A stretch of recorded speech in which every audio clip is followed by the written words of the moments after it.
굉장히 쉬운 말씀이면서도 어렵고 중요한 말씀인데요. 저는 여러분의 마음이 활짝 열려져서 성령이 사도행전 4장 1절부터 4절 말씀을 통해서 주시고자 하는 그 말씀의 교훈들을 여러분들이 마음에 꼭 받고 돌아갈 수 있는 귀한 축복의 시간 또 될 수 있기를 주님의 이름으로 축복드립니다. 여러분, 아이들에게 가장 스트레스 주는 질문 중에 하나가 뭐냐면 엄마가 좋아 아빠가 좋아, 이 질문이래요. 아이들이 굉장히 스트레스를 받는다고 합니다. 그런데 어릴 때는요, 아이들이 막 걸리는 거예요. 엄마가 좋다고 하면 아빠가 걸리고, 아빠가 좋다고 그러면 또 엄마가 걸리니까 이제 어린애들은 와서 귓속말로 나름대로 머리를 굴리는 거죠. 그래가지고 엄마한테는 엄마가 좋아, 아빠한테 가서는 아빠가 좋아, 또 이렇게 얘기하는 것이죠. 그런데 아이가 좀 자라면 이제 아이들도 딱 머리가 크니까 이제 알죠. 그래서 이렇게 대답한대요. 둘 다 좋아요. 그런데 둘 다 좋아요. 오늘 저는 여러분께 한번 좀 묻고 싶습니다. 여러분, 이찬수 목사님 말씀이 좋습니까? 정대성 말씀 같지도 않은 질문한다고 웃으시는 것인가? 어떤 말씀이 좋습니까? 둘 다 좋다. 예, 오늘 저는 여러분에게 이런 질문을 드려보고 싶어요. 도대체 좋은 설교란 무엇인가? What is a good sermon? What is a good sermon? 여러분에게 좋은 설교는 무엇입니까? 많은 경우는요, 우리는 이미 우리의 마음속에 좋은 설교는 이런 것이다 라는 기준을 갖고 있습니다. 그래서 그 기준에 함량되거나 넘어서면 와우, 원더풀, 좋은 설교다 이렇게 말하지만, 무언가 그 기준에 떨어지는 듯한 느낌이 들면 뭔가 부족한 것 같아, 그렇게 좋지 않은 설교인 것 같아 라는 생각을 가질 때가 있죠. 그런데 그것의 중요한 문제는 어디에 있는가 하면 그 판단의 기준이 내 안에 있다는 것이에요. 내 안에 있다는 것. 그래서 많은 경우에 우리는 그 판단의 기준에 따라 좋은 설교와 나쁜 설교가 구분되어지는 거는 합니다. 그런데 여러분, 과연 그것이 옳은 것인가? 우리가 과연 좋은 설교와 나쁜 설교를 구분할 수 있는 기준이 우리 가운데 있는가? 오늘 저는 사도행전 15번째 강론 시간으로 오늘 이 4장 1절부터 4절, 특별히 이 장면은 왜 중요한가 하면, 누가는 굳이 일어난 많은 일도 많이 있습니다. 초대교회에 일어난 일들이 무지 많이, 기사와 이적이 많이 일어났다고 말씀하지 않았습니까? 그 적고 싶은 것도 많을 터인데 왜 하필이면 요 말씀을 이 부분에 기록했을까? 특별히 이 4장 1절부터 4절 말씀은 바로 이전에 진행되어진 바로 베드로의 설교에 대한 사람들의 반응을 적고 있는 장면이기 때문에 그렇죠. 그래서 우리는 물론 굉장히 고무적인 반응, 말씀을 듣고 5,000명의 남자들이 믿었다라는 그 4절의 말씀을 들으면서 이미 와우, 이건 정말 좋은 설교였다라는 것을 보게 됩니다. 여러분, 먼저 우리가 그러면 과연 이게 어떻게 좋은 설교인가를 우리가 지난 시간에 베드로의 설교를 자세히 살펴보지 않았습니까? 한 번 더 우리의 그 기억을 리프레시 할 필요가 있는데요. 여러분, 이 베드로의 두 번째 설교를 가능하게 했던 이유가 무엇이었죠? 성전 미문에 앉아있던 안진뱅이를 일으키는 이적 사건 때문에 설교할 수 있는 기회가 주어졌던 것을 우리는 보게 되었습니다. 그런데 이 베드로의 설교를 보면요, 여러분, 모든 설교의 가장 좋은 기준은 예수 그리스도라고 말씀드렸어요. 그렇죠? 그리스도가 전파되어야 된다. 오늘 우리가 이미 살펴본 바에 의하면 베드로는 이 그리스도에 관한 그 외 다른 모든 것을 전하지 않습니다. 우리 생각에는 이 안진뱅이 일어난 자를 간증도 시키고 그들의 말을 들어봐도 될 것 같은데, 사실 베드로의 관심은 고침을 받은 자에게 있었던 것이 아니라 고친 분 예수 그리스도에게 있었던 거예요. 그래서 그는 그 예수 그리스도만을 설명하고 전하기를 원했습니다. 그리고 그 안진뱅이는 바로 우리의 그림자라고 말씀을 드렸죠. 그 성전 하나님의 임재의 웅장한 가운데 거지처럼 하나님의 창조 가운데 하나님은 우리를 그의 형상으로 지으시고 여러분과 저를 이 땅을 정복하며 다스리도록 부르심을 받았는데, 우리는 정복하고 다스리는 것이 아니라 마치 거지처럼 살아가는 우리 인간의 모습. 그리고 이 사람은 전혀 베드로와 요한으로부터 그저 동전 한 입 받으면 만족이라고 생각했는데, 베드로와 요한은 그에게 동전을 준 것이 아니라 생명의 능력을 주었죠. 그의 오른팔을 잡아 일으켰습니다. 그러면서 바로 그 팔을 잡아 일으키며 그를 일으키게 한 자가 예수 그리스도시요, 먼저 여러분과 저를 찾아주시는 예수 그리스도, 구원하시기 원하시고 그분은 우리의 생명의 풍성함으로 누림의 삶을 살기 원하시며 하나님은 여러분에게 복 주시기 원하시는 그 하나님이라는 사실을 베드로는 큰 목소리로 전파했던 것 같습니다. 자, 그러면 우리가 이 설교를 점수를 준다면 여러분 무슨 점수를 주시겠어요? 목사님 말 하나마나 A죠. 아니, A 정도가 아니죠. 이건 수 정도가 아니죠. 슈퍼 수를 줘요. 수음이안가 기억하시죠? 못 받아보셔서 모르는구나. 이건 뭐 수 A 정도가 아니죠. 왜요? 우리는 이미 4절에서 본 것처럼 5,000명 이상의 많은 사람이 믿었잖아요 라고 하면서 우리는 베드로의 설교에 후한 점수를 줄 수 있습니다. 그런데 여러분, 이렇게 좋은 설교를 싫어하던 사람도 있었다는 사실이에요. 싫어하던 사람. 우리는 오늘 그 사람들을 집중해서 보려고 해요. 자, 4장 1절로 다시 한번 여러분이 가시면 거기 어떤 말이 기록되어 있는가를 다시 보십시오. 사도들이 백성에게 말할 때에 제사장들과 성전 맡은 자와 사두개인들이 이르러 예수 안에 죽은 자의 부활이 있다고 백성을 가르치고 전함을 뭐 했다고요? 싫어했다 그랬어요. 이 싫어했다는 단어는요, 보통 그냥 I don't like that 이 정도가 아니라 이 원어가 우리에게 전하고자 하는 것은 annoyed, disturbed, upset. upset 됐다는 게 뭐예요? 매우 마음에 화가 난 상태예요. 그러니까 이들이 이렇게 좋은 말씀을 들었는데 다른 5,000명은 믿었는데 왜 이 사람들은 이 말씀을 듣고 싫어했을까? 왜 싫어했을까? 자, 그래서 우리는 오늘 이 본문에 특별히 등장한 이 성전에서 일하는 사람, 사두개인, 대제사장. 여러분, 이 사두개인들은요, 그 유대인들의 귀족이었습니다. 특별히 대제사장은 사두개인들, 그러니까 이 말 여기에 등장한 사람들, 성전에서 일하던 사람들을 우리는 그냥 사두개인이다라고 해도 아무 무리가 없습니다. 그래서 사두개인들은요, 그 시대의 귀족들이었고 매우 부유하게 잘 살던 사람이었습니다. 그런데 이 사람들은 똑같은 생명의 말씀을, 이적과 함께 벌어진 생명의 말씀을 들었는데 이들은 싫어하더란 말이죠. 자, 그래서 오늘 우리는 이 사두개인들의 설교에 대한 반응을 집중적으로 살펴보면서 여러분과 저의 반응을 비추어 보려고 합니다.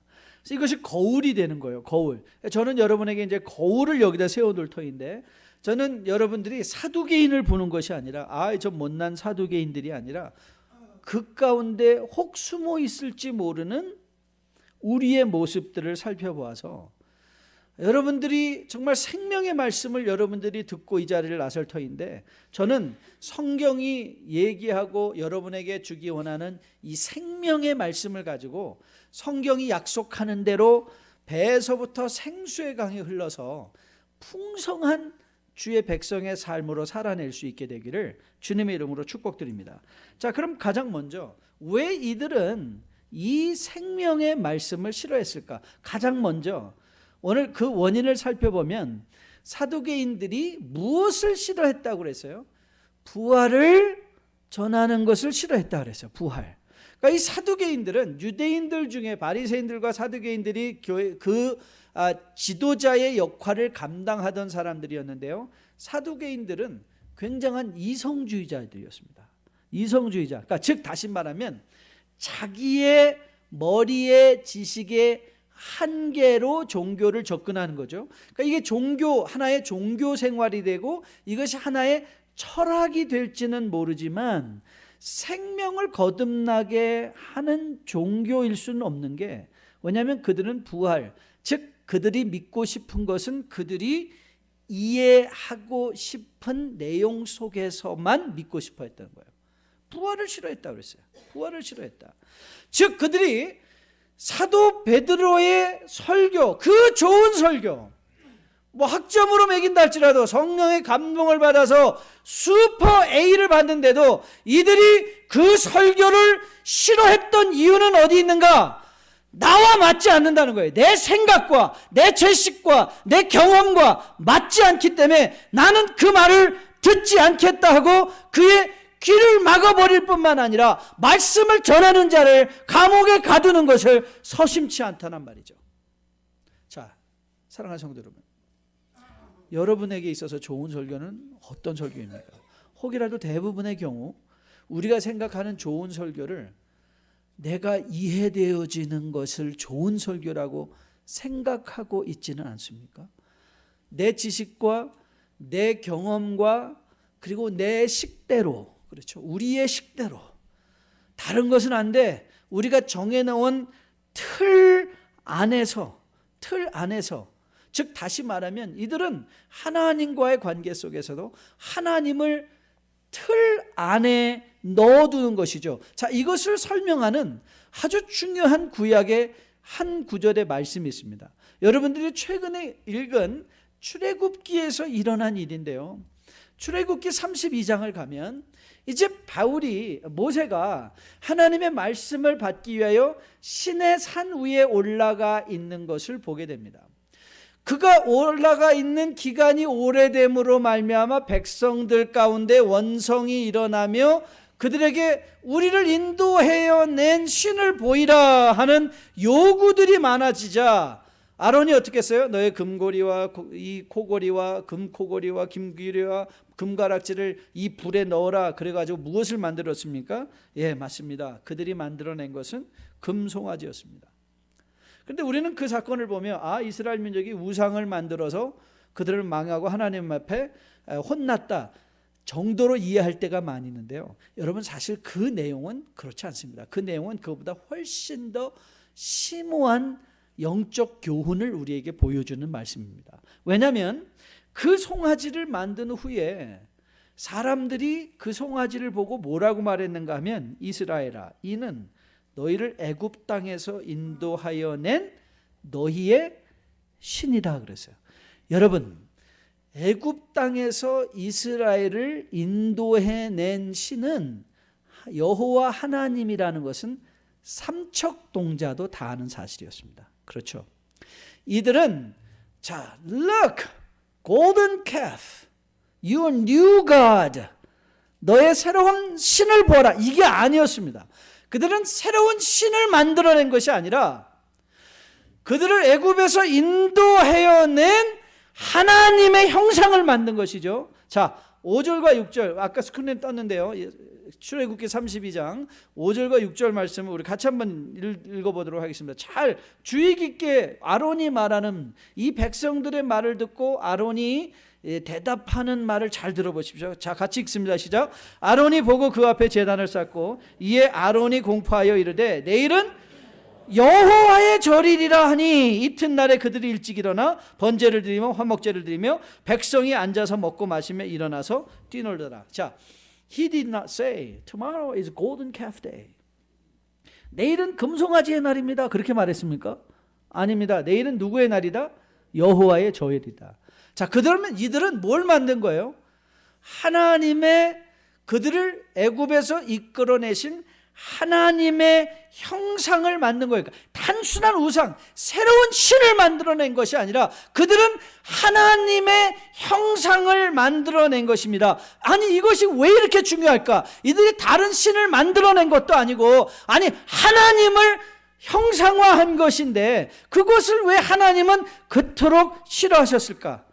여러분, 하나님은 우리의 인격적 하나님이시기 때문에 여러분과 인격적으로 관계하시기를 원하십니다. 그리고 우리는 그분에게 합당한 예배를 드리고 합당한 삶을 살 수 있는 순종을 요구하십니다.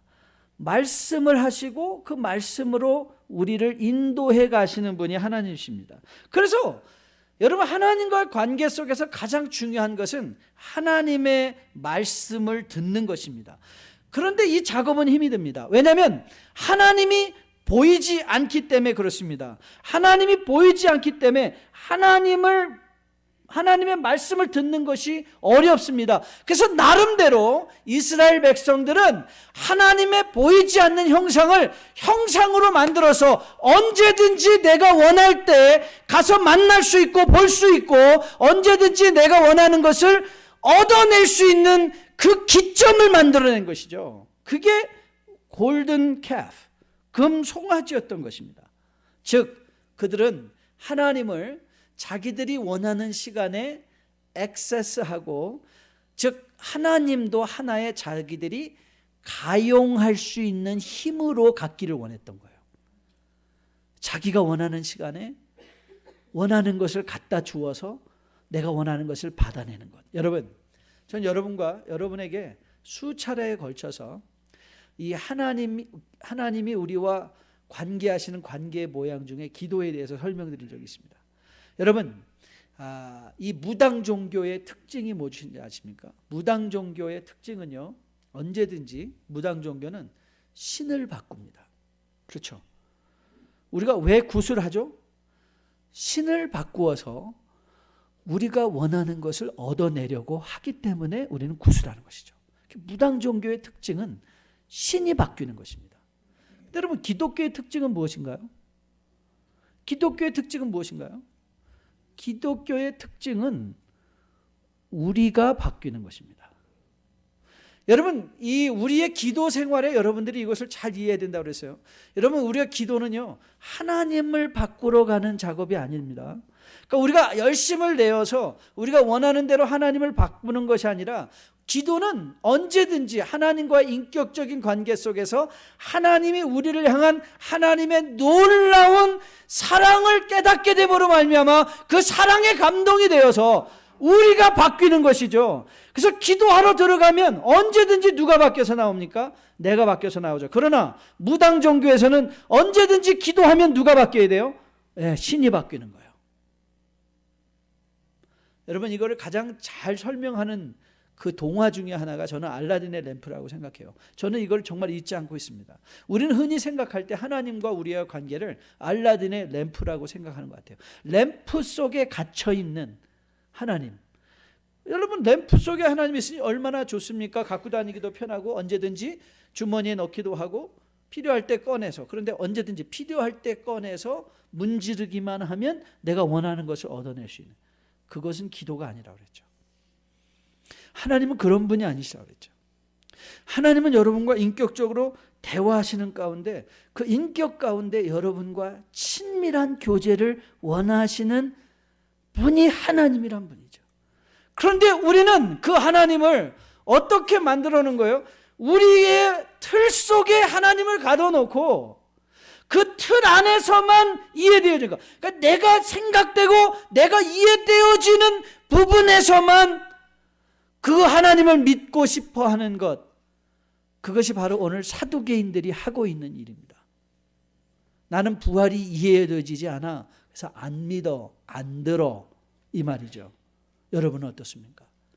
여러분, 혹이라도 여러분도 하나님의 말씀을 듣는데 여러분이 듣고 싶어 하는 말, 여러분이 원하는 것들만 하시는 하나님의 말씀을 듣기를 원하십니까? 여러분의 지적으로 동의되어지고 여러분의 감정적으로 동의되어지는 것만이 좋은 설교입니까? 그렇지 않습니다.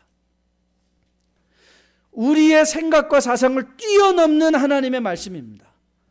하나님의 말씀에는 능력이 있습니다. 우리의 삶을 바꾸는 능력이 있습니다. 오늘 이 말씀을 듣고 믿은 자들은 그 말씀 아래 순종했던 자들이었습니다. 자기의 마음을 cut through, 자기의 마음을 찢는 듯한 고통의 말씀이었지만, 그러나 그 고통의 말씀을 순종하였더니 생명의 말씀이 되었던 것입니다. 저는 여러분과 저가 하나님의 말씀을 접근할 때마다 여러분의 선입견과 선이해와 여러분의 스타일들을 내려놓고 하나님이 주시기 원하시는 말씀으로 여러분들이 늘 받는 우리 모두 될 수 있기를 주님의 이름으로 축복드립니다. 여러분, 사두개인들이 단지 그들의 이성에, 그들의 이해에 벗어난 말씀을 전했기 때문만으로 베드로의 설교를 싫어했던 것은 아닙니다. 두 번째, 그들은 그 설교를 듣고 업셋했던 이유는 베드로의 마지막 적용점이 뭐였죠? 돌이켜 악함을 버리라 이 말이었거든요. 여러분, 이 돌이켜 악함을 버리라 했을 때 사두개인들에게는 그들이 그 말씀을 어떻게 적용되어야 되는가 하면 그들이 갖고 있는 모든 이제 잘못된 기득권들을 내려놓고 하나님의 말씀으로 새로운 성도의 삶을 시작하라 그 말이거든요. 그런데 사두개인들은 자신들의 기득권을 내려놓고 싶지 않았다는 거예요. 즉 다시 말하면 오늘 이 베드로의 설교는 이런 도전이거든요. 손해보라 이거예요. 백성들을 위하여 너희가 손해를 보아보라. 자, 이건 위대한 성경의 역설인데요. 제 목숨을 얻고자 하는 자는 잃을 것이요 잃은 자는 얻게 될 것이다 라고 주님은 위대한 하나님 나라의 역설입니다. 우리가 이웃을 위하여 내 가진 것을 내려놓고 내 기득권을 다 포기했는데 하나님은 포기했기 때문에 우리로 하여금 낮아지는 것이 아니라 빌립보서 2장 5절에서 우리에게 이미 예수 그리스도를 통해서 약속해 주신 것처럼 He emptied himself. 예수 그리스도는 모든 것을 다 내려놓고 자기 자신을 비워 인간의 형체를 입으시고 종의 모습으로 십자가에 달려 죽기까지 주님은 순종하셨는데 그 순종하신 주님을 하나님 아버지께서는 모든 이름 위에 뛰어난 이름으로 되게 하시고 모든 무릎으로 무릎 꿇어 그를 예배하게 하시는 자리로 인도해 가셨다는 거예요. 이것이 성경의 역사의 원리입니다. 그러나 사두개인들은 포기하고 싶지 않았습니다. 자기의 기득권을 포기하고 싶지 않았던 거예요. 내려놓고 싶지 않았던 거예요. 자기의 자존심도 자기의 물질도 자기의 명예도 제사장과 더불어 주어지는 모든 기득권을 내려놓고 싶지 않았던 것이죠. 여러분, 오늘 우리가 예수 그리스도를 믿을 때는요, 우리가 지난주 금요일날 굉장히 중요한 말씀을 우리가 보았습니다. 민수기 11장 말씀을 보면서요, 우리가 이 욕심에 관해서 하나님께서 매출하기를 이 2규빗이나 되는 엄청난 고기를 주셨는데 그들이 종야 그 이튿날까지 그거를 모아가지고 적게 거둔 자도 10호멜이라고 하세요. 적게 거둔 자가 10호멜. 호멜이라는 단위는요, 당나귀 한 마리가 지고 갈 수 있는 무게를 가리켜요. 그러면 적게 거둔 자도 당나귀 10마리가 지고 갈 수 있는 양에 그것이 그의 입속에 들어가서 씹히기도 전에 하나님의 진노, 재앙을 받았는데 왜 그랬는가? 그들의 욕심 때문이었다는 거예요. 그런데 여러분, 욕심은요, 물질을 많이 갖냐 적게 갖냐의 차원이 아닌 거예요. 기억하십니까? 욕심은요, 항상 무슨 문제인가 하면 인생의 주인이 누구냐의 문제인 거예요. 내 인생의 주인은 누구냐? Who is the Lord over your life? 욕심은요, 우리의 인생의 주인이 납니다. 그래서 자기들을 위하여 종야 이튿날까지 이틀 동안 밤새도록 쉬지도 않고 모으고 또 모으고 쌓아놓고 또 쌓아놓고 벌고 또 버는 것입니다. 그런데 하나도 누리지를 못했어요. 여러분, 구원은 윤리의 싸움이 아닙니다. 교회를 갈까 말까의 싸움이 아니에요. 구원은 인생의 주인의 싸움인 거예요. Who is the Lord of your life? Who do you trust? 우리가 아까 오신실하신 주 찬양하지 않았습니까? 여러분, 정말 여러분 주님의 신실하심을 믿으십니까?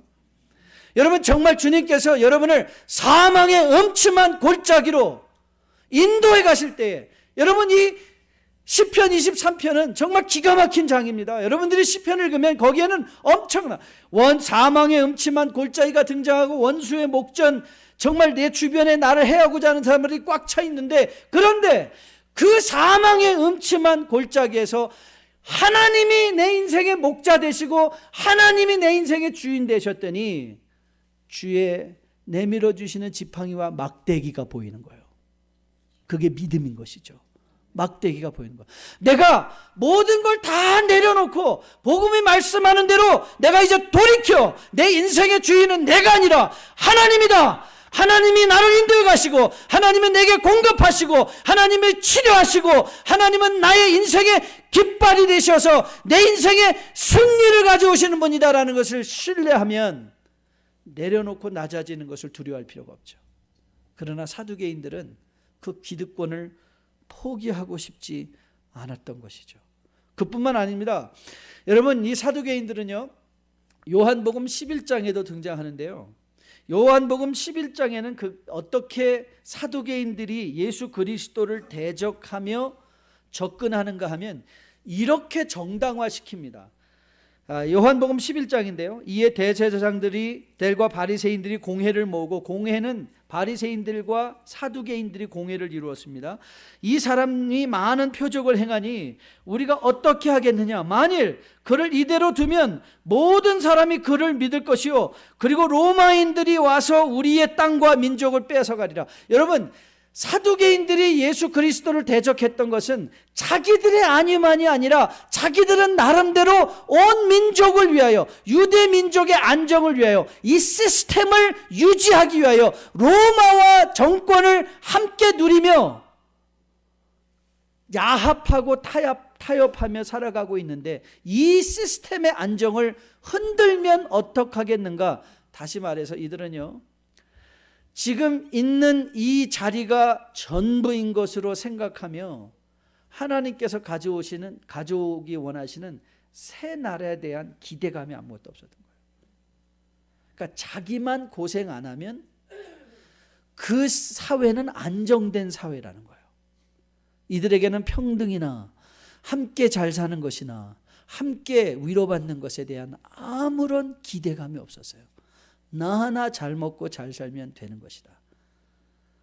기득권과 이 정당화의 문제, 자기 이성의 문제, 이들은 자기식대로 하나님의 말씀을 듣고자 하였더니 그 생명의 말씀, 5천 명을 변화시키는 말씀을 듣고도 자기 삶에는 아무런 변화가 없이 오히려 그 말씀을 전하는 자들을 학대하고 감옥에 가두는 엄청난 죄를 범하고 있다는 사실이에요. 자, 오늘 여러분에게 놓여진 이 거울을 통해서 여러분은 무엇이 보이십니까? 여러분은 과연 하나님 앞에 열려진 마음으로 우리가 함께 기도하는 것처럼 우리가 진흙이 되어 토기장이 되신 예수 그리스도의 손에 우리의 삶이 올려 있어 주님께서 떼어내실 때 그 떼어내는 것이 비록 아프다 할지라도, 그러나 그것이 하나님께서 여러분과 저를 최고의 성숙의 정금과 같은 신앙의 소유자로 만들기로 작정하신 바 그 길을 걸어가신 것을 알기에 여러분들은 그 자리에서 순종하며 아멘으로 그 말씀을 받고 계신지요. 오늘 본문에 보면 4장 4절의 말씀이 기가 막히죠. 말씀을 들은 사람들이 그 말씀이 막 역사하기 시작합니다. 어떤 주석, 그런데 베드로와 요한은 어디에 있어요? 베드로와 요한은 감옥에 있습니다. 그런데 그 말씀은 바깥에서 역사하고 있습니다. 베드로와 요한의 능력이 아닙니다. 말씀의 역사입니다. 그래서 어떤 주석가가 이렇게 말했어요. 이 부분을 주석하면서 그들이 베드로와 요한은 감옥에 넣을 수 있었지만 복음은 감옥에 넣을 수 없다. 복음은 여러분, 오늘 이 누가가 이 부분을 강조해서 이 사도행전의 전반부에 넣어둔 이유가 여기 있습니다. 이제부터 펼쳐져 갈 성령의 역사는 무슨 역사라는 거예요? 말씀의 역사인 거예요. 말씀의 역사. 말씀이 뿌려지면, 여러분의 마음속에 말씀이 심기워지면 그 말씀이 역사하기 시작한다는 거죠. 그 말씀의 능력에 대한 확신을 갖는 것이 성도의 삶입니다. 나에게 이해되지 않아요. 두려워요. 내가 과연 이렇게 해가지고 내가 정말 살아남을 수 있을까? 여러분, 우리의 마음속에 두려움 많이 있습니다. 여러분의 자존심을 내려놓아야 될 때, 혹이라도 여러분의 인생의 가장 중요한 결단 앞에 정말 주님께서 그건 아닙니다, 아닌 것 같아. 넌 그 자리로 가면 안 돼. 라고 하실 때에 과연 그 성령의 음성에 순종하며 모든 것을 내려놓는다는 것은 너무 힘든 일입니다. 그러나 오늘 본문을 보십시오. 오늘 본문요 3절과 4절이요. 3절이 이렇게 시작됐죠. 그들을 잡음에 날이 이미 저물었으므로 이튿날까지 가두었으나 라고 적혀있고, 4절은 어떻게 시작했어요? 말씀을 들은. 근데 사실 이 영어 성경은, 한국말 성경은요 한 중요한 단어를 거기에 빼놓고 있어요. 왜냐하면 한국말이 탁월하기 때문에 그런데, 그러나 이 단어가 거기에 꼭 들어가야 돼요. 그 단어는 뭐냐면 그러나. 그러니까 3절과 4절을 그러나를 중간에 넣어서 다시 한번 읽어볼까요? 3절에 뭐라고 말씀드렸죠? 그들을 잡음에 날이 이미 저물었으므로 이튿날까지 가두었으나, 자 그 다음에는 그러나 베드로와 요한은 감옥에 있지만 말씀은 갖춰지지 않더라 말이라. 여러분의 생각, 여러분의 삶 속에 심겨진 말씀이 역사하면, 말씀을 들은 사람 중에 믿는 자가 많으니 남자만 5천이더라. 여러분, 남자만 5천이라는 뜻은 보통 우리가 흔히 4인 가정을 그때 유대인의 보통으로 생각한다면요 적어도 2만 명이에요. 엄청난 부흥의 역사가 일어났죠. 오늘 사도행전을 통해서 우리에게 말하고 싶어 했던 이 성령의 메시지가 뭐죠? 성도 여러분, 말씀의 능력이 있습니다. 말씀의 능력이 있습니다. 여러분들이 말씀에 순종하면 생수의 강으로 세상에서 어찌할 수 없는 삶의 만족과 삶의 기쁨과 삶의 감사를 누릴 수 있습니다. 누릴 수 있습니다. 여러분, 말씀을 신뢰하십시오. 말씀을 듣고 순종해 보십시오. 여러분의 삶 속에 이 말씀을 받아가십시오. 제가 이 김동호 목사님의 책 중에 등장한 한 그 부분의 말씀을 제가 굉장히 감명 깊게 듣고 제 마음에 기억하던 것이 있어요. 그 중에 하나가 뭐냐면 이 말씀을 듣는 자의 자세에 관한 것이었어요. 여러분, 혹시 이 말씀을 듣는 사람은 마치 금을 캐는, 그래서 성경도 하나님의 말씀을 정금과 보화라고 많이 비유해서 설명하지 않습니까? 그래서 금을 캐는 광부의 심정으로 여러분의 말씀을 들어야 돼요. 근데 여러분, 보통 이 채광을, 금을 발굴할 때 보통 여러분 원톤의 금광석 안에서, 그러니까 금을 포함한 돌을 금광석이라고 하는데요, 원톤이면은 1000킬로입니다. 여러분, 1000킬로의 돌에서 몇 킬로의 금이 나올 것 같습니까? 그러니까 여러분이 1000톤을 캐면 그 중에 얼마가 금일 것 같으세요? 노다지 아십니까? 노다지가 무슨 뜻인지 아시죠? No touch. 그랬대요. 이거 이제 금광 발견하면 nobody touch, no touch. 그래서 그게 노다지 이렇게 됐대요. 노다지가, 여러분, 노다지가 뭔지 아십니까? 돌을 1000톤을, 이렇게 1000킬로를 원톤을 캤더니 거기에 금이 무려 4g이 있더라. 4g. 여러분, 목사가 이 설교를 하면요, 돌을 많이 주겠습니까? 금을 많이 주겠습니까? 금보다는 돌이 많습니다. 인생이 살기도 힘든데 어떤 분들은요, 그런데 꼭 돌만 집어가요. 돌만 집어가지고 가슴에 이만큼 가오죠. 그거 갖고 또 막 던지고 싸워요. 여러분, 하나님의 말씀은요, 오늘 이 베드로의 설교는요 그냥 엑기스입니다. 엑기스. 예수 그리스도 외에 아무것도 없습니다. 여러분이 받아가야 되는 것은 어쩌면 인간의 화려한 미사여구의 재밌는 예화가 아니라 바로 이 하나님의 말씀, 예수 그리스도를 받아가셔야 됩니다. 그래야 몸이 가볍게 십자가 표대를 향하여, 여러분, 돌 지고 가는 것과 금 갖고 가는 것과 비교를 해보십시오. 금은 가볍지만 얼마나 가치가 있습니까? 그 금을 갖고 가는 것. 그러니까 여러분이 이전을 나설 때도 여러분들이 금을 갖고 가셔야 돼요. 정 목사는 왜 이렇게 설교할 때 소리, 그건 돌이에요, 돌. 소리 지르는. 그거 두고 가세요. 여기다 두시고 우리가 알아서 다 처리해서 잘 할 테니까. 그러니까 여기다 두고 가시고요. 여러분이 받아가시는 게 뭐세요? 금을 받아가셔야 돼요. 정금과 같은 하나님의 말씀. 말씀을 살아봤더니 능력이 있대더라. 나도 살아봤더니 능력이 있더라. 내가 이것을 버리면, 포기하면 죽을 것 같았는데 포기해봤더니 살더라. 하나님은 지금도 우리 인생의 주인이시고 영원히 우리의 주인이시더라. 하나님은 살리시는 분이시더라. 하나님은 우리에게 복 주시는 분이시더라. 생명의 풍성함으로 살아내게 하시는 분이시더라. 저는 여러분들이 이 고백을 매일 삶의 현장에서 감당해낼 수 있기를 주님의 이름으로 축복드립니다. 이런 일들을 위하여 여러분의 마음을 활짝 여시고 말씀을 읽을 때마다 혹이라도 오늘 말씀이 여러분의 마음을 아프게 하고 여러분의 마음을 도전하고 여러분들로 하여금 회개하게 하고 여러분으로 하여금 포기하게 하고 여러분으로 하여금 지게 하고 여러분으로 하여금 내려놓게 한다고 할 때 할지라도 여러분 두려워하지 마시고 포기해 보십시오. 두려워하지 마시고 내려놔 보십시오. 두려워하지 마시고 져 보십시오.